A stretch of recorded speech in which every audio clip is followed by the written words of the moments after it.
Job chapitre 12, verset 10. Il dit ceci, il tient entre ses mains l'âme de tout ce qui vit, le souffle de toute chair d'homme. Okay? Il tient dans sa main l'âme de tout ce qui vit. Okay? Tout ce qui vit. Après, il précise pour nous les terriens, c'est pour ça qu'il faut avoir la connaissance, le souffle de toute chair d'homme. Alors, qu'est-ce que ça vous fait comprendre quoi? Il tient, vous allez comprendre, il tient dans sa main l'âme de tout ce qui vit. Et on a compris plusieurs fois, à chaque fois que vous venez ici, on vous a fait comprendre que quand on meurt physiquement, l'esprit, l'âme continue à vivre. Okay? Donc ça veut dire que même les défunts, même ceux qui ont perdu la vie, il les tient entre ses mains. Okay?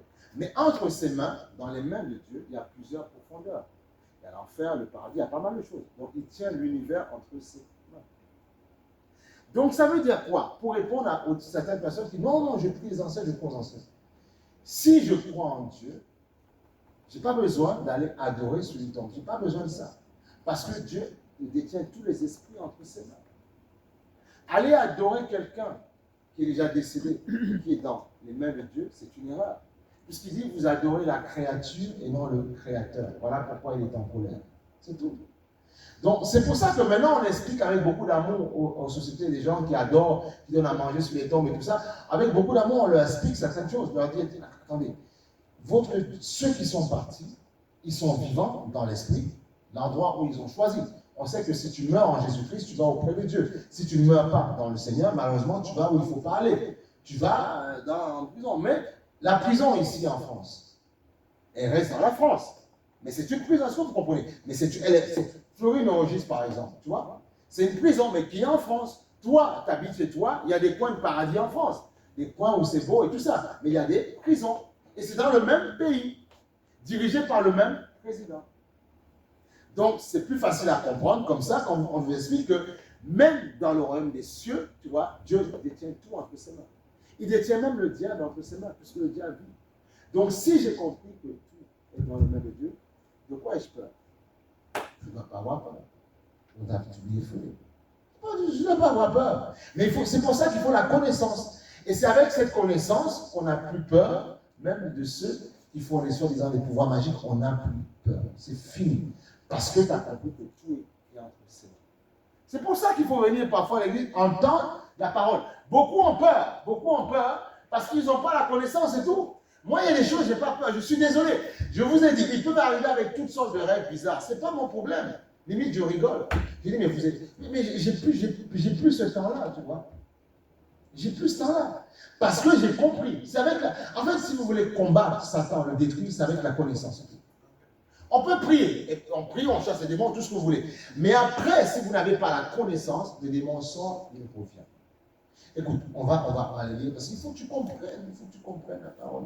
Tu vois, pour toi, tu vois, il m'amène à changer, tu vois, c'est toujours le même thème, c'est sa présence qui fait la différence, tu vois.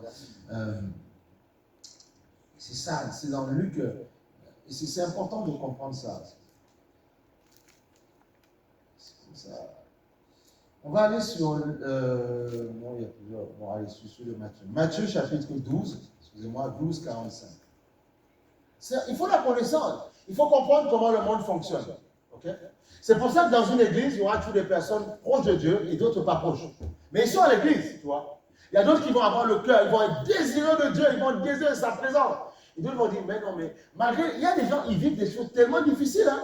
Mais jusque, non, Dieu, ils n'en veulent pas. Mais on dit, mais comment ils arrivent à faire ça? Et je me rends compte que Dieu m'a fait grâce. Je me dis, waouh, Seigneur, merci. Et j'ai pas envie de... Moi, je voudrais que vous rentriez dans sa présence. Une fois que tu rentres dans la présence de Dieu, tu dis, yes, je l'ai eu. Yes, I got it. Tu vois, je l'ai touché, je ne sors plus.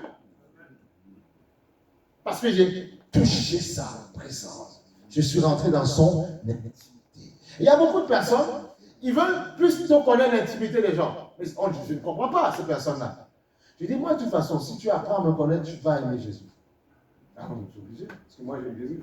Il y a des gens, ce qui les intéresse, c'est de savoir comment tu vis. Ils ne veulent pas, en fait, ils ne veulent pas. On dit, mais vous voulez Jésus ou vous ne voulez pas Jésus?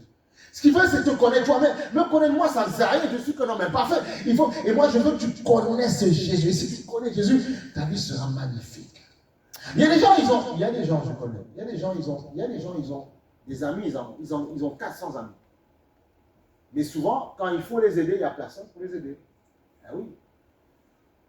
Quand j'ai quitté le Seigneur, les amis, j'en avais. Je suis dans le Seigneur, je n'ai pas une multitude d'amis.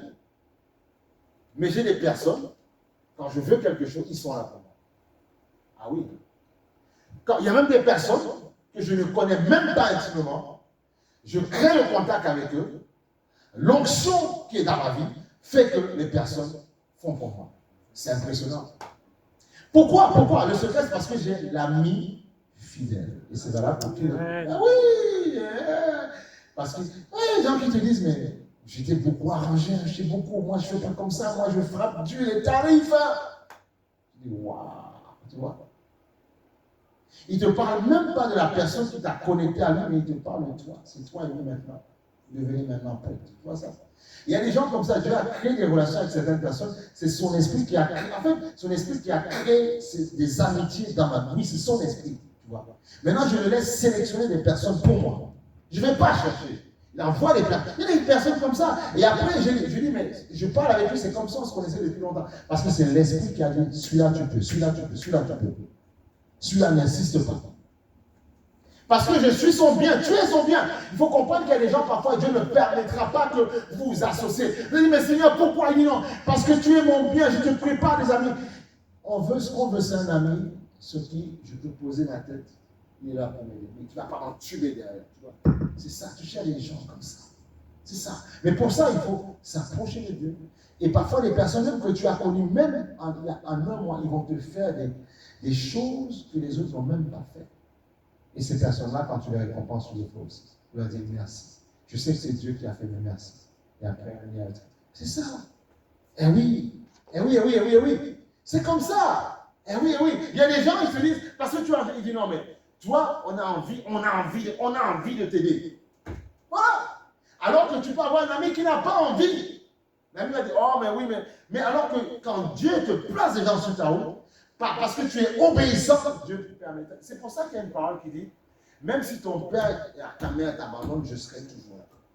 Pour un vrai chrétien, même si on abandonne son corps après la mort, Dieu lui-même va l'enterrer. Il y a des passages dans la Bible où Dieu a enterré lui-même ses serviteurs. Moïse, c'est Dieu qui l'a enterré. Il fait ce qu'il a à faire. Quand les deux serviteurs du Seigneur ont été déstabilisés, tu vois, ils ont été dans l'Apocalypse. Soi-disant, les gens se sont moqués, ils ont réussi à les tuer. Et après la fin, bon, ça, ce sera dans la fin des temps. On a vu comment Dieu les a élevés souverainement et les a fait monter. Ils sont arrivés à la gloire de Dieu.